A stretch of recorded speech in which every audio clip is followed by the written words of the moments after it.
dado o meu estado já caquético, em que me esqueço que há ali imagens, ainda sou do tempo em que se alegava de pé para convencer mais. E mais para a frente? É mais para trás, mais ainda. Ora bem, mais para a frente, é precisamente neste. Não era muito diferente deste estado que aqui está, o jogo que já passou a sala da Casa das Beiras, em que tudo isto ainda tinha o forro de espelhos.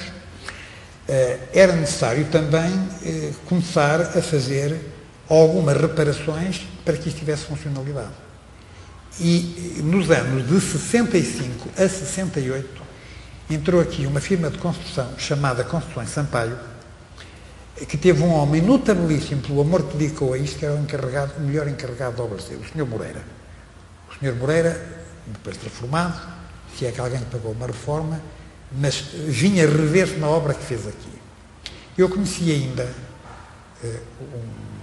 um homem hoje com 60 e tal anos, na altura com 13 anos, que era ajudante do carpinteiro que vinha pregar as ripas para fazer este tipo de caixotão. E ficava extasiado, nesta sala ao lado, hoje, da direção da Caixa de Previdência, ficava fascinado porque havia pinturas de árvores, de lagos e de mulheres muito bonitas nesses jardins, que eram, no fundo, um conjunto de frescos que havia nesta sala ao lado e que foi também nesta moda dos anos 60 do apanho-lado. Essas obras foram de 65 até 68.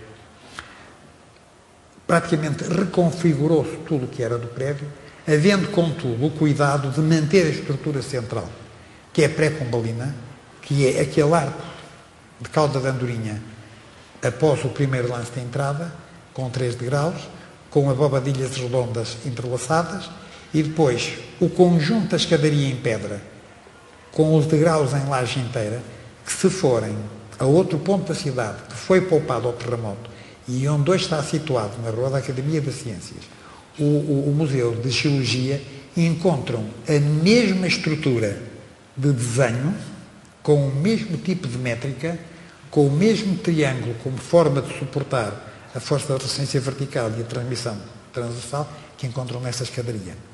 Curiosamente, se descerem a escada com alguma atenção, num pano de escadas, ou entre o segundo andar e o primeiro andar, sendo o chão feito de lajes que têm cerca de 50 centímetros de espessura, há uma laje que está deslocada em relação à restante cerca de 1,5 cm.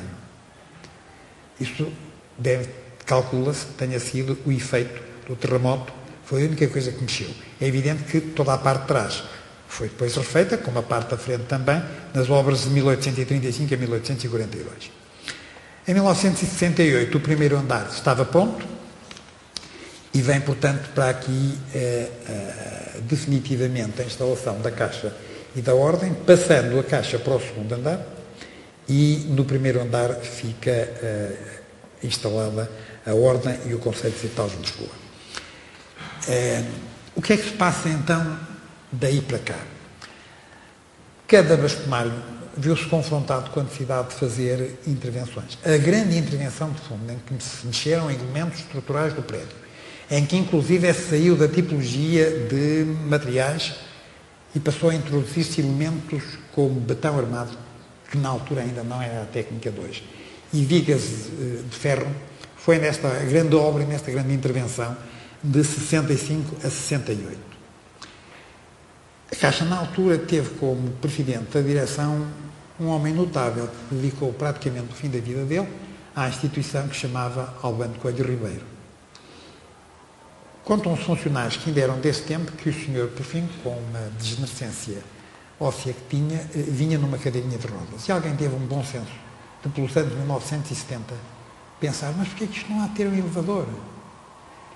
E, portanto, além ao fundo, onde era o antigo palco do Regaleira Club, que viram passar na sala, hoje é uma subsala, e ao lado, por onde era a entrada para o palco, foi construída uma caixa, onde hoje funciona o primeiro elevador, é dos anos de, aproximadamente dos anos 69 ou os anos 70, embora não tenhamos encontrado datação rigorosa. Bem, chegados aqui, o que é que nós verificamos? Ao longo dos sucessivos mandatos, e na medida do que vão podendo, os bastonares vão adaptando a estrutura funcional da ordem às necessidades. Estou a lembrar-me, por exemplo, no mandato do bastonário Júlio Castro Caldas, chegou-se à conclusão que não era possível já manter o Conselho Distrital ali. Além do mais, por causa de um problema de sobrecarga de peso. Começavam a abrir estantes, começavam a sentir sinais de sobrecarga de peso e, portanto, por razão disso, transportou-se o Conselho Distrital para outra instalação.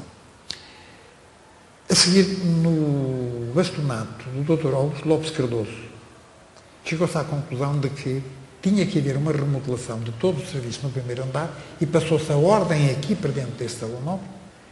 Fizeram-se uns compartimentos, o César Belo, que está lá, lembra-se com certeza disto. Isto prolonga-se ainda pelo bastonato da doutora Serra Lopes, e cada bastonário vai fazendo com as disponibilidades que tem arranjos locais e intervenções de adaptação local. Mas desde 1965, praticamente o prédio não tem nenhuma intervenção mais de referência no que se refere à estrutura. Em 2002, João, já agora, muito obrigado. Agora, gostei tanto de o ver andar aqui que vou tentar imitá-lo, não com a frescura com que o senhor faz isso, que eu estou muito velho. Em 2002, nós deparámos com o problema de que chovia por todos os lados. E, portanto, a técnica era põe-se mais um remendo, põe-se mais uma tela, depois chovia ali, e um dia chegou-se à conclusão de que chovia aqui dentro. Eu lembro sempre do Dr. Miguel Veiga, numa notável conferência que aqui fez, no dia da comemoração dos direitos do homem, ter aquela célebre frase de que chove dentro de nós. E eu acho que isto era o sentimento que os advogados tinham. Isto, de degradação em degradação, chovia dentro de nós. Bem, havia uma solução que era continuar a pôr uns plásticos, continuar a pôr umas telas coladas, e isto um dia cairia. Bom, a Caixa de Previdência achou que isto era um património de referência, com uma carga histórica de referência, com um valor de referência e que tinha que fazer obras. Teve, contudo, foi algumas surpresas, como em obras acontece sempre. O estado do edifício era praticamente este. Começou por se pôr a primeira questão, que é: o que é que se faz à fachada que tem aquele craquelé? Betuma-se um bocadinho e pinta-se. Aliás, no Terreiro do Paço todos os anos se faz isso. Betuma-se um bocadinho e pinta-se. Como o reboco está a descascar, aquilo nunca mais tem fim. Aqui chegou-se à conclusão de que corríamos o risco, felizmente não aconteceu. O reboco foi calculado na altura em cerca de 12 toneladas, estava descolado propriamente da parte dos inertes. Portanto, haveria um certo dia em que, ao passar na rua, teríamos aquela história que caiu uma coisa do céu. Do céu nunca caiu a Marilyn Monroe. Agora, levar com uma coisa dessas em cima, a opção que se fez. Pica-se tudo até ao osso e vai-se ver o que é que se vai conseguir fazer. Quando chegou lá acima, precisamente por cima do sítio onde nós estamos, a estrutura de construção deparou-se com isto. Uma coisinha ínfima. Aliás, é como nos processos, a coisa ínfima que é o limite do prazo. E um tipo perdeu a ação. Por causa de um minuto, essa coisinha ínfima chamava-se térmita e que tomou conta do telhado praticamente por completo. E, portanto, isto que vinha das obras feitas pela baronesa, posteriormente viscondessa da Reveleira, nos anos de 1840, tinha acabado nesse estado, sendo que a armação do telhado já não é primitiva, e já não é primitiva porque já é uma estrutura metálica que foi metida na obra de 1965 a 68. Com uma agravante que vamos ver depois a seguir, é que as coisas não terão corrido muito bem e a solução foi apoiar toda a cobertura deste corpo central do telhado no prédio do vizinho, que legitimamente, quando um dia quisesse deitar a parede dele abaixo, toda a estrutura do telhado tombaria para lá sem apoio. Isso foi das várias situações que se encontraram. A discussão que se punha aqui era: vamos para já cobrir isto, isto era inverno, e vamos fazer uma cobertura de proteção para saber o que é que se vai fazer. Era bastonário o Dr. Miguel Júlio disse que eu julgo que tem que ter aqui uma palavra, é um simples ato de justiça daqueles corriqueiros que até os arrumadores de automóveis fazem, porque é que eu não hei de poder fazer também que tenho a segunda classe. É que quando se chamou o senhor para ver isto, ele disse: não, isto não é para tapar. Porque, de facto, há uma memória do tempo aqui, que é um valor para toda a advocacia portuguesa. Está aqui a história desde que saiu da Rua da Emenda, desde que foi a Ordem dos Advogados. A característica dessas campânulas é que isto é feito através de pequenas estrias de estopa que são embebidas em estuque e que atravessam pequeninas baguetes de forma hexagonal, chamadas frasquias. Quando apodrecem, é evidente que foi apodrecendo a parte de baixo. Quando se fez uma análise mais pormenorizada de todo este espetáculo, que uma imagem vale 1 milhão, de facto, eu julgo que é uma expressão muito feliz para se pôr aqui. Chegámos à conclusão, isto não vai levar a sítio nenhum se não for tudo tratado. As opções, na altura, isto teve uma discussão muito grande entre o IPAR, entre a Câmara, entre auditores e coristas. Bom, entra toda a gente, mas não houve dinheiro de parte rigorosamente nenhuma, a não ser não faz assim, não faz assado, não faz de outra maneira. E a opção estratégica foi, vai-se à procura de quem saiba fazer isto, e na altura estava disponível uma senhora conservadora, a quem esta casa deve o rigor técnico, chama-se doutora Nazaré Tujal, que o João conhece muito bem e que pode afiançar a qualidade técnica dela, e que tinha uma equipe que tinha estado a trabalhar. E que é, hoje em dia, a linha de herdeiros de Monteiro dos Milhões. Não sabia. Portanto, como veem, tudo isto está ligado. Minha colega, a Nazaré, minha colega na Fundação Cultura Sintra, em Sintra, enquanto representante da família Monteiro dos Milhões. A Nazaré Tujal tinha uma empresa, que não sei se ainda tem, chamada Ocre, que deu uma preciosa ajuda, no sentido de deslocar para aqui a equipe que tinha feito a Sala do Trono no Palácio de Queluz e a Sala da Música, que não é só aqui que acontecem estas coisas. Lá estava mais ou menos assim, talvez mais para menos do que para mais, só que havia outras possibilidades que aqui não tínhamos. Opção estratégica, tudo o que seja madeira de origem que possa ser aproveitada é rigorosamente aproveitada. Todas as técnicas de recuperação serão aquelas que eram usadas na época. Onde há madeira não se mistura metal. E, portanto, tudo isto foi, como veem, descascado. Houve o cuidado de se fazerem proteções para que não houvesse quedas para baixo. Chegou-se à conclusão que todos os paramentos de fachada estavam completamente descascados e, à medida que se foi tirando a cobertura destas pirâmides que sustentam estas abóbadas, através dos tais tirantes de estopa com gesso, havia madeiras que estavam completamente inapropriadas, havia outras que era preciso testar. E a solução é fazer a desinfestação dos elementos de corrosão disto, das térmitas, e simultaneamente fazer o tratamento com uma resina acrílica que chamam paraloide, que no fundo vai fazer a cristalização da madeira, se quiser assim. Estamos a dar a volta, passamos para a segunda campanula, o aspecto era este. Entre uma e outra, o aspecto é este. E o descasque começou-se a ver que praticamente cobria tudo. Solução. Quem é que responde pela possibilidade de terem ferramentas que vão atravessar isto de um lado ao outro? Estamos a falar do lado de cima, estamos a falar no mês de novembro, num inverno que foi absolutamente terrível em 2001. E a solução é monte-se um sistema, não só de chapéu de cobertura, mas também de rede de proteção que não venha, porque então não vale a pena depois de recuperar o lado de baixo. Só para termos uma visão de como é que a situação se encontrava, em matéria de eletricidade, de facto foi um milagre, porque tudo isto devia ter ardido como ardeu o Teatro Nacional. Foi uma pena, porque fazia-se um edifício de 7 andares aqui perfeitamente, que servia com elevadores modernos e com linhas para as comunicações com não sei quantos megas. E são referências da intervenção de 65 a 68. E julgo que eram elementos estruturais que se deviam ter feito, admito que sim. De qualquer maneira, não qualificam muito a intervenção, uma vez que começaram-se a misturar materiais, o que num prédio com as características deste é sempre complicado. Nós estamos a ver o reverso daquela pala que está além. E estamos a ver que, naquele ponto que está ali, é em pena ao lado direito de quem está de frente para o palácio.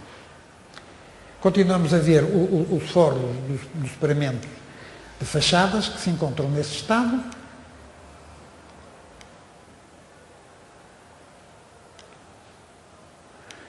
Há uma desagregação muito grande dos elementos, uma vez que, contrariamente a tudo aquilo que diziam as pessoas que conheciam bem o prédio, de facto o prédio não é de pedra. De pedra é este conjunto de cantarias do segundo andar e do primeiro andar, o conjunto do resto de chão, muito uniforme, aliás, muito bonito de desenho, O resto é um conjunto daquilo que chamava a pedra botadiça, ou seja, são retalhos de pequenas pedras com um ligante que não era ainda ao cimento, é um ligante feito com barro e cal, e que, portanto, se não tratado, é mais permeável à umidade, uma vez que há um teor típico de umidade da corrente que vem do rio e que atravessa toda essa zona da cidade, por isso ela é mais fresca depois à noite, e que sobe e que vem bater por aqui acima, e nesta zona foi ao longo dos anos fazendo isto. Eu pedia-lhes que fixassem este pequeno pormenor que nos vai aparecer à frente. É uma porta que o João hoje e o André atravessaram para ir ver que isto de facto existia e que está por cima de nós. A primeira coisa foi fazer a consolidação de tudo o que eram os paramentos que estavam à volta, fazer o descasque de cada um dos elementos estruturais um a um, fazer a recuperação da parte do telhado para que fosse depois reposto e aqui houve um cuidado porque tinha havido um grande incêndio na Câmara resultante das soldaduras. E, portanto, a opção que se fez foi, isto era feito por zonas de 2 metros, com tapamento integral, com uma equipe de pessoas que faziam, digamos, a proteção, no caso das fagulhas, ou fagulhas, como queiram, e foi começando a fazer a consolidação. Nós tínhamos visto atrás esta mesma imagem, aqui estamos a vê-la com a agregação já dos ligantes hidráulicos. E este é o problema do topo, do lado direito, quem está voltado para o prédio, que é onde é que se vai amarrar o telhado, fica como está, e um dia, quando cair, caiu. A solução foi muito discutida, muito complicada, a Câmara deu uma data de opiniões, isto estava em pleno inverno, um projeto, uma adaptação, bom, e chegámos à conclusão. Se não se fizer um trabalho de consolidação, criando um lintel de proteção para amarrar tudo isto à estrutura do telhado, fazendo uma parede autónoma, provavelmente isto um dia cai, como aliás tudo cai neste país, pelo menos a ordem vai ficando de pé, felizmente. Aqui tem a solução de consolidação daquele lado, foi criar uma estrutura de amarração em aço leve, muito leve mesmo, em aço tratado, em cima de um lintel de letão, que é este que aqui está, que segura toda aquela zona.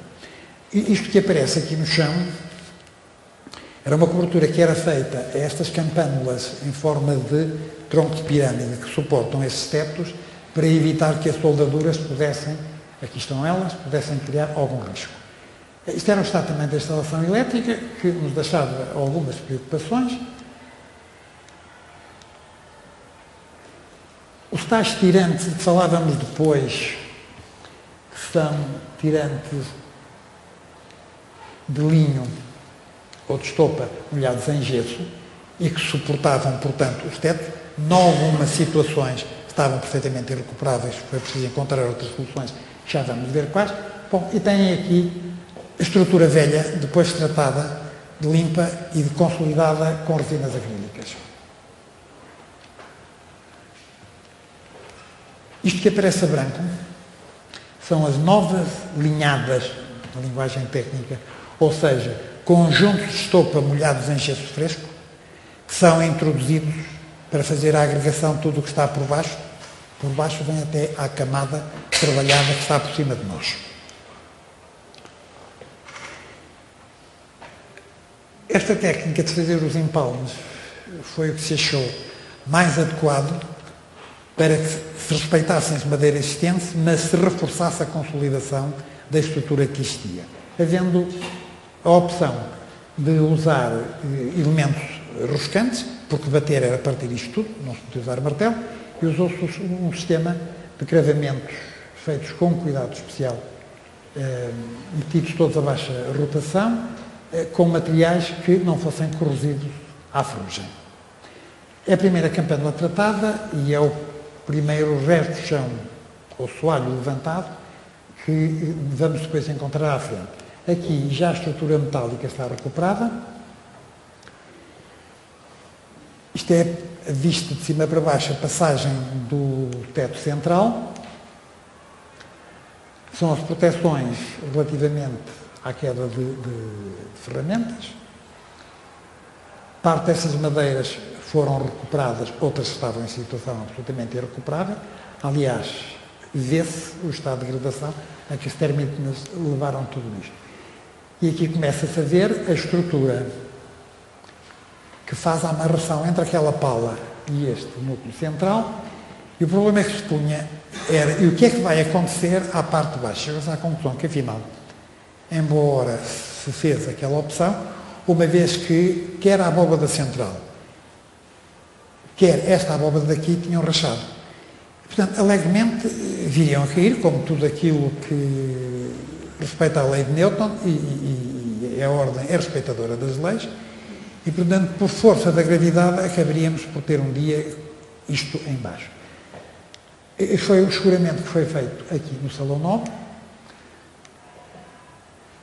e nessa altura descobriu-se que naquela sala do fundo, que era o antigo palco, havia o primitivo teto que estava oculto por trás e tinha sido coberto com uma pala de cartão engessado. E a opção é, de facto, é uma memória do tempo que deve ser recuperada. E foi efetivamente aquilo que se fez também como opção.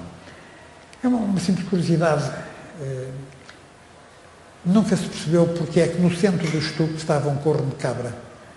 Dizem os estucadores que dá-lhes boa sorte quando trabalham e seca melhor o estuque quando há um corno de cabra. Duvido que isto tenha algum fundamento científico. Isto sim tem o fundamento de que as umidades e as termitas corroem perfeitamente este tipo de construção. Em algumas situações, através de moldes, recuperaram-se as zonas que estavam destruídas e entrou-se depois no tratamento de pormenor, depois do levantamento são apenas pormenores, que mostram as fendilhações que existiam já na zona mais nobre do teto.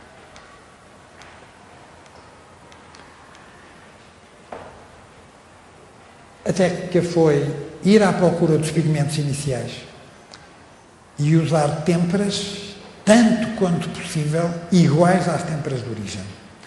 É sempre discutível, mas a opção não foi de depurismo total, uma vez que não se usou, na parte dos dourados, folha de ouro purados etilados. Usou-se ou com uma mistura, aliás, se serviu para o Palácio de Queluz, pareceu que serviria, de facto, também para a recuperação desta casa. Há esta assinatura de uma intervenção feita em 1920, é rigorosamente o mesmo monograma que está no teto da Câmara Municipal de Lisboa. A doutora Nazaré Tujal fez alguma investigação para tentar ver se era um monograma que constasse de referência de artistas que faziam recuperação de teto, nunca se encontrou, tanto quanto saiba, nada de especial. Isto foram pormenores de proteção que se fizeram durante a obra. Estas senhoras são umas simpáticas meninas italianas que fazem recuperação de frescos e tinham vindo que é luz para cá. Como veem, há muita zona que estava completamente desagregada e que foi preciso fazer a recuperação. E agora aparecem aqui umas coisas muito curiosas que vêm explicar aquilo que eu tentei depois explicar e não expliquei bem. É a amarração feita de toda esta estrutura através de pequenos filetes de linho que é molhado em gesso e, portanto, é como se fosse um parafuso da época de 1700 e tal. Era assim que se aparafusava à parte de trás. Quando o gesso secava lá atrás. E quando o gesso secava à frente, constituía-se uma espécie de capa que ficava solidária atrás com a da frente. Como vêem, não ficou nada pendurado. O Dr. Ferreira de Almeida, atual Presidente da Caixa, ao ver esta imagem, julgo que se lembrará de uma triste cena que alguém fez, que descobriu que as meninas italianas, depois do trabalho, deixavam seringas por todos os lados, o que foi algo preocupante. O que é que se passaria quando elas se iam para trabalhar à noite? As senhoras depois ofereceram 2 ou 3 seringas, são resinas acrílicas e paraloides que são tão caros que são injetados com uma seringa para fazer uma espécie de parafusos químicos chamados bucha química. Esta é a parte de cima que nós vimos depois esburacada, já tratada. Aqui tem o gesso, posto em fresco, com alinhadas, onde vem a amarrar aquela espécie de cordões que vêm a entrar da parte pintada para cima. Portanto, estes são os topos, os cordões que fazem a amarração de toda esta crosta, digamos assim, à parte de cima. Aqui tem as pirâmides de sustentação, Aquela zona que inicialmente vimos muito degradadas, que é hoje uma porta de acesso ao teto, aqui tem a visão final. E depois punha-se o problema de que tratamento deveria dar ao telhado, e a conclusão que se chegou foi: o telhado deve ter uma dupla cobertura. É vulgar, na Baixa, haver grandes temporais onde os telhados são levantados. Muito bem, pois se for, não podemos é... Muito obrigado, Fernando. Não podemos é deixar isto à míngua do que aconteça. E, portanto, foi criada esta cobertura em telha. Optou-se pelo cobre como zona de proteção das caleiras, que era sempre o problema do pinga aqui, pinga acolá, das infiltrações de umidade. Refizeram-se os telhados todos e criou-se um subtelhado em ondulino, ou seja, numa tela de bituminoso, para permitir que esta preta que aparece aqui, está por baixo da telha, para se houver um acidente, continuar a haver proteção de toda esta zona. Retiraram-se os tubos de gás que atravessavam o prédio a passar pelo exterior, e na altura uma das questões que se pôs é o que é que se vai fazer relativamente à iluminação. Julgo que ainda alguns colegas se lembrarão que a sala não tinha iluminação. Havia o César Stalin, muitas vezes acendiam-se projetores da Logene, que era para quando vinha cá a televisão, e chegou-se à conclusão: isto está a queimar não só as molduras, algumas de facto já apresentam esses sinais, como os próprios retratos a óleo. A opção foi de chamar o engenheiro Vajão, que está considerado um dos grandes especialistas em Portugal e no estrangeiro no tratamento desses espaços em matéria de iluminação. Aqui vê-se o tal efeito de iluminação especial, que depois ao sair meus queridos amigos poderão verificar.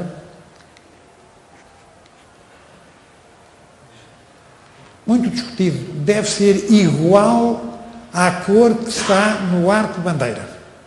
Não, deve ser igual àquilo que está no Palácio Costa. Não, de maneira nenhuma. Se o prédio ao lado é creme, deve seguir a mesma coisa. Bem, no meio desta discussão toda surgiu um problema complicadíssimo. É que a caixilharia, por definição, uma vez que o prédio tem uma referência da zona pré-pombalina e pombalina, tem que ter caixilharia de madeira. E o Bolsonaro Júlio disse, que é um homem que tem aquele arrebatamento que todos nós o conhecemos, disse: mas quem? O Papa, é mais do que eu, sou só Bolsonaro. E não conseguiu pôr aquilo em madeira, porque fica tudo podre. E a solução de compromisso foi criar este elemento em similitude com o que se passa com o Teatro Dona Maria, na mesma cor, como se fosse ferro fundido, mas preparado para criar uma condição acústica e de proteção, e criar aqui aquilo que se poderia chamar uma espécie de triângulo virtuoso, que é a referência do branco da Igreja de São Domingos, a cor da pedra do Teatro Dona Maria, e dado que o edifício está ao lado do Palácio da Independência, que tem terreiro de expansão à frente, e este não tem, e por outro lado tem uma volumetria muito maior ao seu lado direito, tem quase mais 2 ou 3 andares do pé está à direita, se ele voltasse à pureza do branco palaciano e as cantarias fossem todas limpas e tratadas, com os elementos de coloração do ferro fundido, dava-se um impacto muito maior, por isso o edifício parece muito mais alto do que aquilo que efetivamente é. E é só voltar atrás para fazer referência ao início desta magnífica conversa com o João Palmeiro e salientar que se tentou resolver o mais recatadamente possível onde se problema mais complexo na Baixa, que é o pombo. Aliás, das algumas análises que se fizeram, uma das razões pela qual toda a estrutura de madeiras do telhado chegou àquele estado deveu-se efetivamente àquilo ser praticamente o Pombal de Lisboa.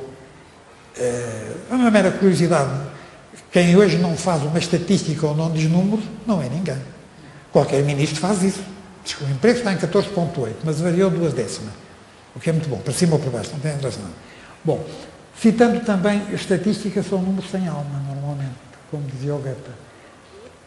De facto, saíram daquele telhado 4 toneladas de lixo, nunca se percebeu como é que foram lá parar, designadamente duas coisas que deveriam ter sido guardadas, que eram 2 botijas de gás. Aqui tem a pedra de armas, por começarmos por falar. Isto é um pormenor de que, se olharmos bem para o desenho que as carrancas têm, o prédio tem de facto uma lavra muito mais trabalhada. Este tipo de caixilharia, mera curiosidade também, mereceu o prémio da Chuca Internacional sobre intervenções com castelharia moderna em edifícios setecentistas, o prémio traduziu-se em conceder, no preço da castelharia, que foi a primeira que entrou em Portugal, um desconto simbólico de 25%, em troca podem fotografar o prédio sempre que queiram. Fotografias até os japoneses fazem cá. Finalmente, no ano de 2010, a Ordem queixava-se, acho com justíssima razão, de que colegas idosos tropeçavam nas escadas porque não tinham luz. Isso é verdade. Isso é verdade. Não há dúvida nenhuma. Havia um problema da iluminação. E foi a última área a ser tratada, que foi recuperar, digamos, a característica desta zona, que é a zona, digamos, com maior nobreza de pedra, com estas dúpadas abobadilhas, e criar um sistema de iluminação que fosse muito eficiente, muito barato, e que tivesse por função tirar partido e fazer ressaltar a pedra, e que respeitasse aquilo a que chamam os números de ouro da escala métrica de que está imbuída toda a construção do palacete. Não é por acaso que as pedras têm esta largura aqui, que estes filetes se desenvolvem assim, que estes crochês têm isto. Tudo isto tem uma relação métrica muito curiosa. Estes dois painéis são de 1920 e são painéis que têm sido referenciados como preciosos. Tratou-se toda esta zona de pedra e limpou-se tudo aquilo que eram interferências estranhas, com uma zona mais nobre, digamos assim, que a entrada tinha, para fazer ressaltar, de facto, a escadaria e estes triângulos que aqui estão. E este tipo de meia cana do corrimão que aqui está, encontram-no igualmente quando subirem a escadaria do Supremo Tribunal de Justiça, encontram-no quando forem fazer uma visita que vale a pena ao melhor museu geológico da Europa, com cerca de 150 anos, que é o Museu Geológico de Lisboa.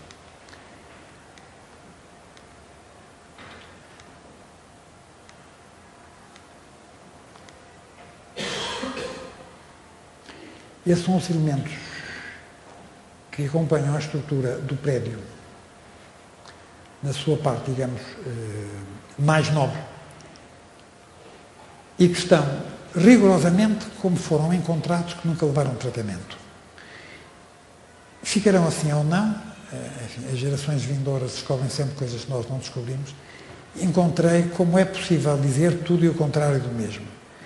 Dois especialistas em pedra, um que dizia obviamente tem que ser limpa, porque isto é a marca do tempo, e o outro dizia obviamente não deve ser limpa, porque não se tira o tempo nem a marca do tempo que pertence às pedras. A patina é de facto original. A solução de iluminação que se encontrou é muito simples. Julgo que ninguém dá por ela. No fundo, é uma solução muito barata. É criar uma luz apenas em difusão, que ressalta a cor da pedra através da tipologia de luminescência que têm as baguetes que estão ali enfiadas. Tão simples quanto isto. Era mais barato que isto também não seria possível.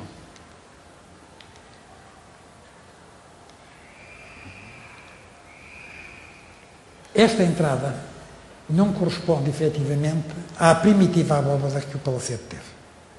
Essa abóbada eventualmente estaria por trás. Temos hoje a certeza que não está, porque foi refeito também esse telhado. E nota-se que há uma estrutura que foi construída, porque a cota tinha que ser completamente diferente, e designadamente este ângulo que aqui está não podia nunca ser este, porque senão estava completamente fora da escala numérica em que trabalha todo o edifício, designadamente este corpo central aqui no Salão Nobre.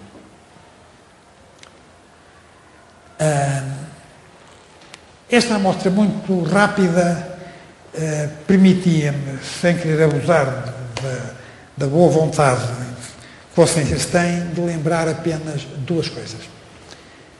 Há toda uma memória que está aqui, num conjunto de valores que está aqui. Por isso, no dia do advogado, começámos por um advogado nobre, com mais de 2000 anos, que era Séneca, e lembramos que, assim como o João nos fez viajar ao longo de um passado de que ele é depositário, no fundo, nenhum de nós é mais do que aquilo que o Teilhard de Chardin dizia. É um simples grão de poeira perdido no espaço sideral. Só pode acrescentar valor e descobrir aquilo que lhe foi deixado. E para encerrarmos, o João depois dirá uma palavra final. Eu salientava aqui dois aspectos muito rápidos. Esta casa tem toda a memória que vem da Associação dos Advogados de Lisboa, desde 1838. Mas esta casa tem também, em 1951, a atribuição do grande oficialato da Ordem de São Tiago de Espada, cujo diploma está no corredor que dá acesso ao gabinete do Sr. Bastonário. Bem como esta casa tem também, por atribuição do Presidente da República, o título de membro honorário da Ordem da Liberdade nos anos 92, quando era bastonária a doutora Maria José Lopes. E esta casa tem tanto acumulado dentro de si que nós teríamos que fazer outra conversa, novamente uma conversa vadia de boémia dos tempos do Clube da Regaleira, se quiséssemos agora rememorar tudo o que é o espólio bibliográfico que temos, e permitam que me inclua também, e a única coisa que me ocorre para despedida da atenção que fizeram o favor de nos dar e de partilhar connosco nesta tarde, são as palavras que a doutora Fátima Bento, no último boletim a propósito de advogado, diz que a advocacia é o baluarte da defesa da liberdade. Eu diria que neste baluarte que é a advocacia na defesa da liberdade, esta casa é um pouco o castelo senhorial da advocacia portuguesa, que foi começada pela família de João, que terá a última palavra a dizer.